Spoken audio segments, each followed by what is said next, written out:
Welcome to the Unitarian Universalist Fellowship of Hendersonville and the Blue Ridge Mountains of Western North Carolina. My name is Chuck Elston, and I will serve as your worship associate for today's service. The UU Fellowship is an inclusive community of faith for all ages. Here you can bring your whole self, your full identity, your questioning mind, your expansive heart. And we are a welcoming congregation who embrace folks of all sexual orientations and gender identities. And we are friendly people, dedicated to making the world a better place. We invite you to join us and thank you so much for being with us today. For more information, please go to our website at uufhnc.org. And please join us at 11:30 this Sunday morning via Zoom for Stones of Compassion and conversations relating to today's service. Now, as we move into this time together, let your heart, mind, and body come to rest. Be present, be here. Be ready to bless and be blessed.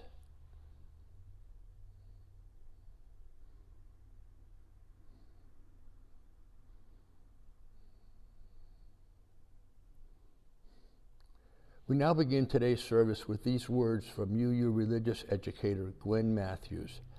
Today, we're thankful to you for what you bring to our church.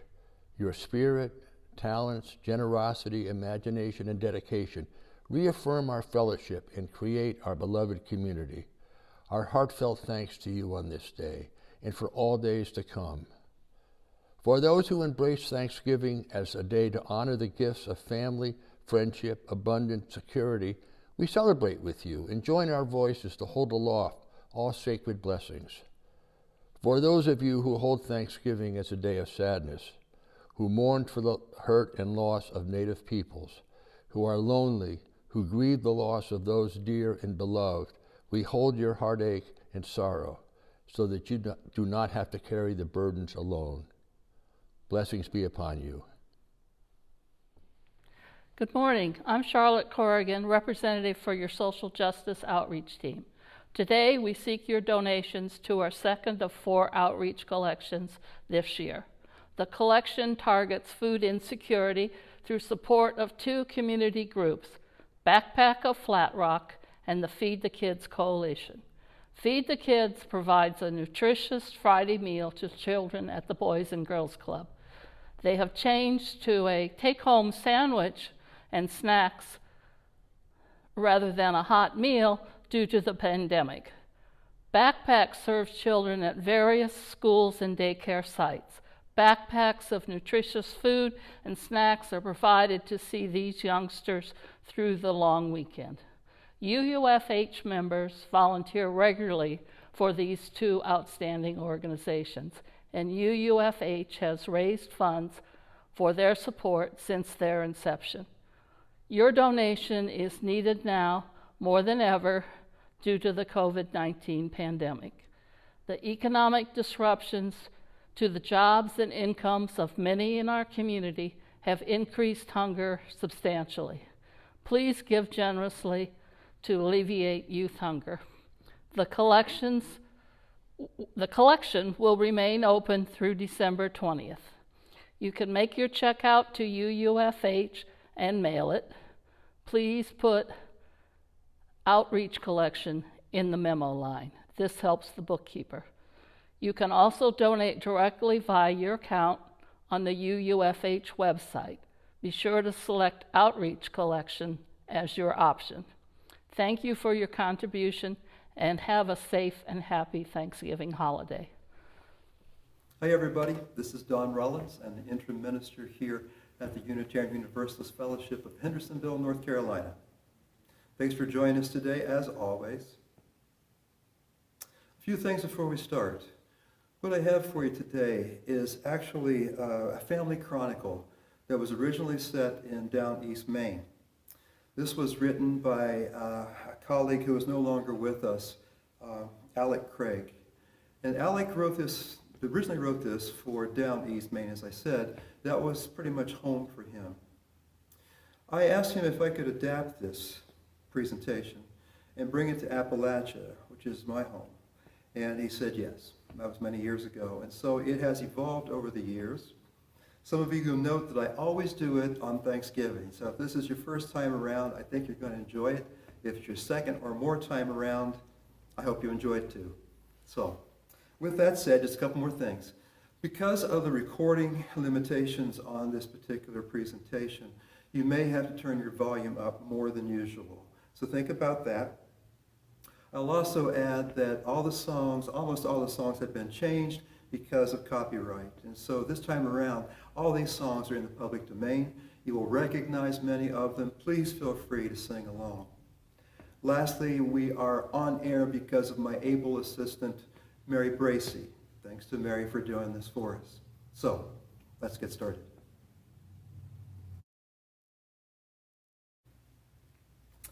November 24th, 1930. Cold and clear, slight wind this year. The air wasn't so warm up on the mountain, but our crowd was 26 in number. Graham made that usual fantastic chocolate cake for my birthday. She and my grandma have had it rough, what with the whole country on the brink of folding up. But they managed to hold on to their farm, and that was more than some of their neighbors could say. The big, and I do mean big news, was introducing Emma to the family.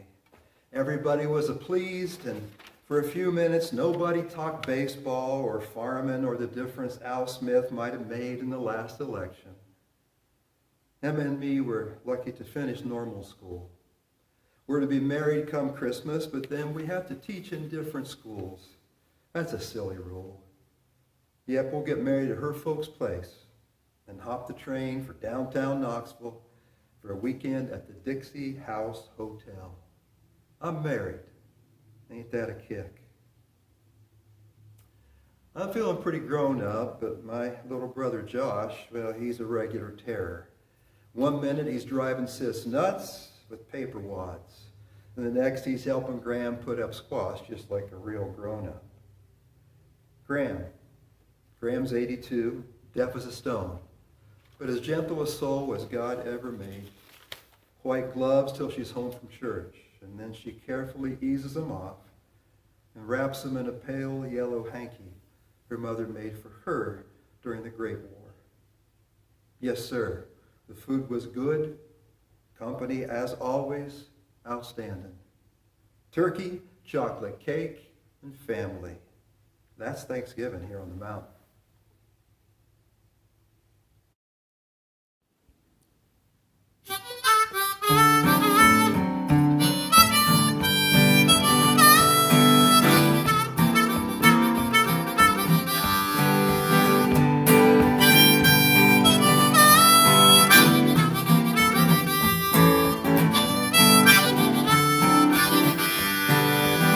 I am a pilgrim, and I'm a stranger.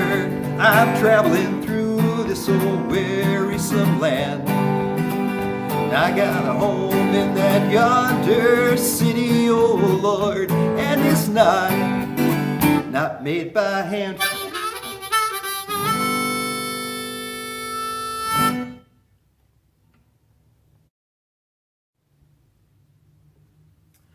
November 26, 1945. It's cloudy, warm, no rain. I'm 37 years old now. I've been married for nigh on 15 years. Emma and I have 3 children, and we have lived to talk about it. Truth be told, I wondered if I'd ever see any of those kids again. And me, I wondered if I could leave Italy alive, what with all the cleanup we had to do there. And I still have nightmares. The sound of a gun sends me ducking for cover. A real handicap when a fellow wants to do some rabbit or wild turkey hunting. Josh and Sis, the hand of us, walked all the way up the mountain today.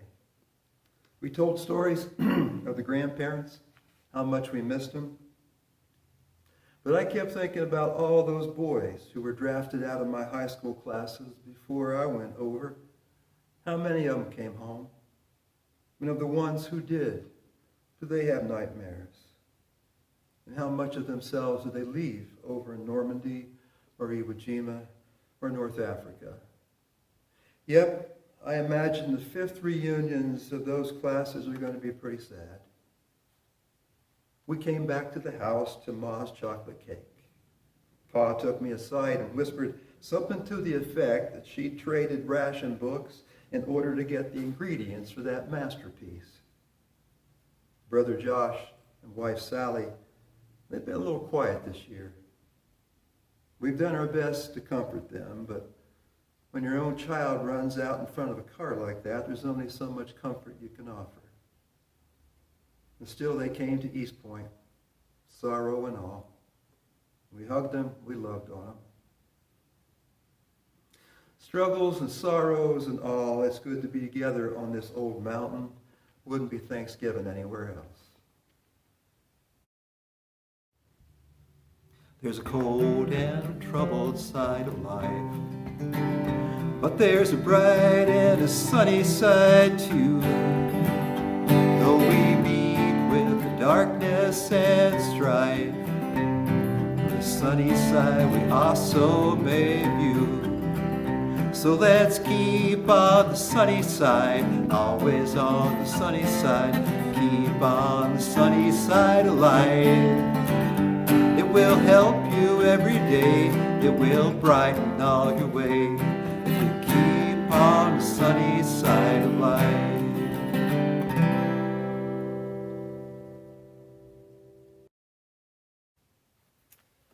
November 25th, 1960. It's clear, cool, some wind. And after breakfast, Josh and I climbed in the Studebaker and drove all the way up the mountain. What with Mom and Dad, Meg and Josh and Sally, Jack, all the rest of our various families scattered all around, I just wanted some time with myself. So we expected 35 or so this year, and 42 showed up. You know, so much has happened in these days. Word is we might have a Catholic president before long. I can remember when Irish folks around here were outcasts. And you know I'm no prophet, but I'm here to tell you that television is going to change the world. Next thing you know, they'll be sending rocket ships to the moon. Emma made the chocolate cake again this year, and it was good enough to roll your socks down. Yellow roses on a golf green with a shiny new golf ball smack in the middle. It's a real ball. She put a candle on for every member of the clan. After dinner, Ma talked about East Point, family, and Thanksgiving. Josh held her hand the whole time. And me, I just whispered to Emma, you know, sometimes you just want to stop time and just live in that one moment. And that's what happened there. It's a tiny space, so special it feels like church. Quite a day, quite a Thanksgiving.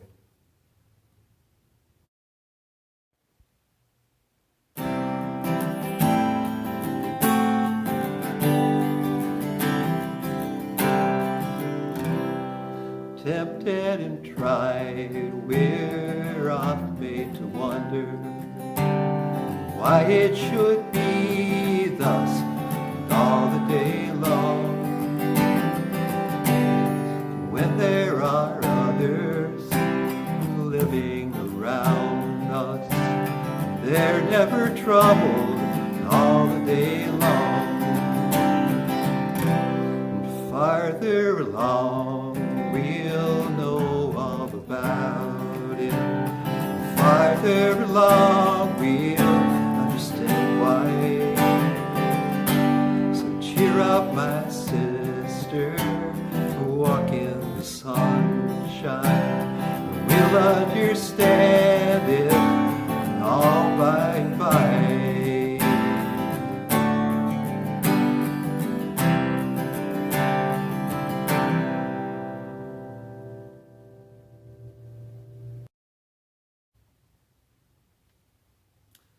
November 28th, 1975.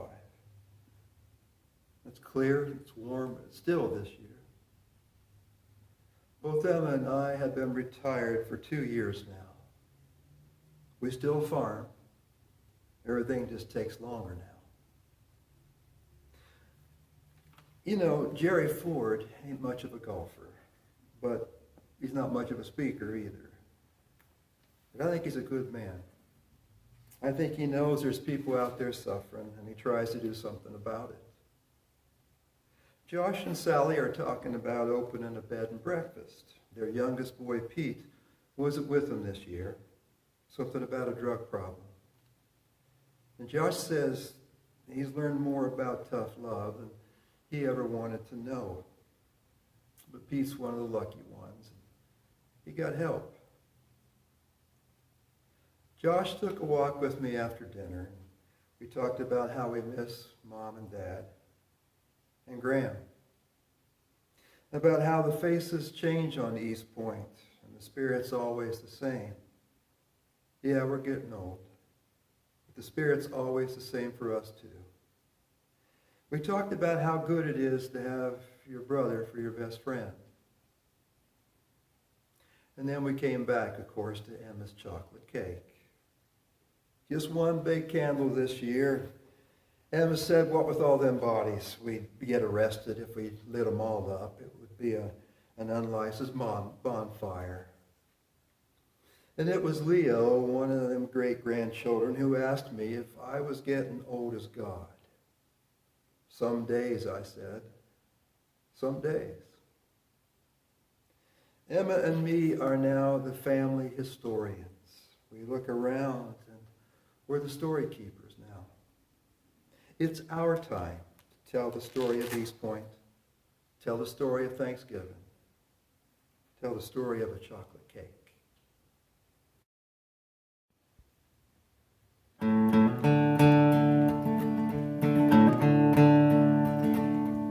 There's a place dear to me where I'm longing to be, with my friends at the old country church. There with Mother we went, and our Sundays they were spent with our friends at the old country church. Precious years of memories, oh what joy they bring to me. How I long once more to be with my friends at the old country church.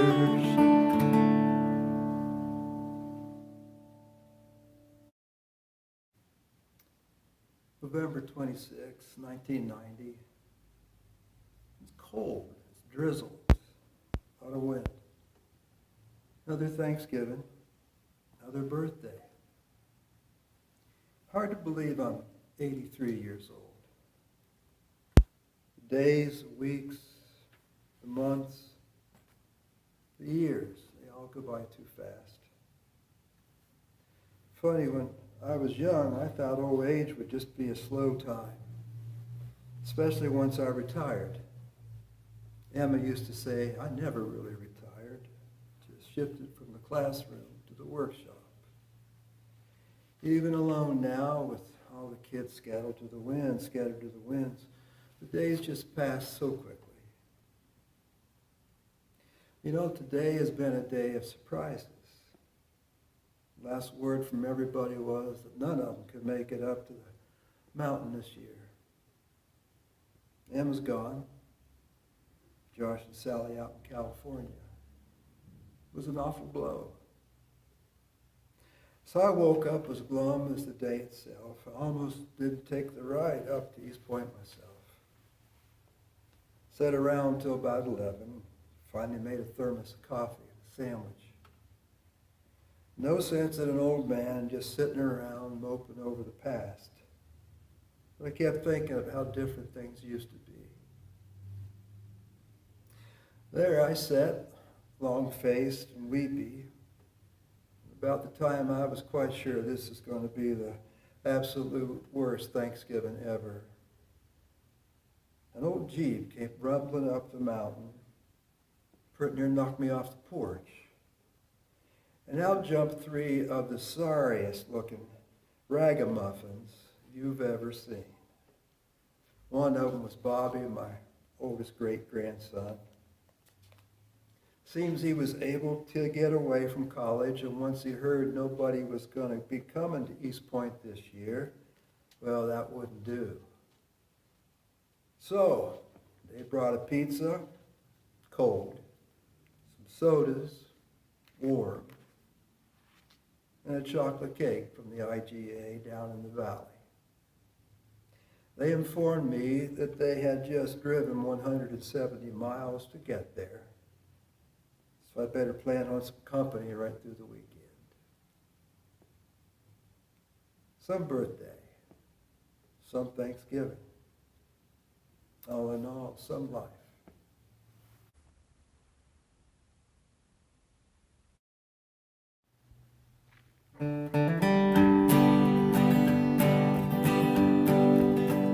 I was standing by my window on one cold and cloudy day when I saw that hearse come rolling just to carry my mother away. Now will the circle be unbroken by and by, Lord, by and by. There's a better home awaiting in the sky, Lord, in the sky.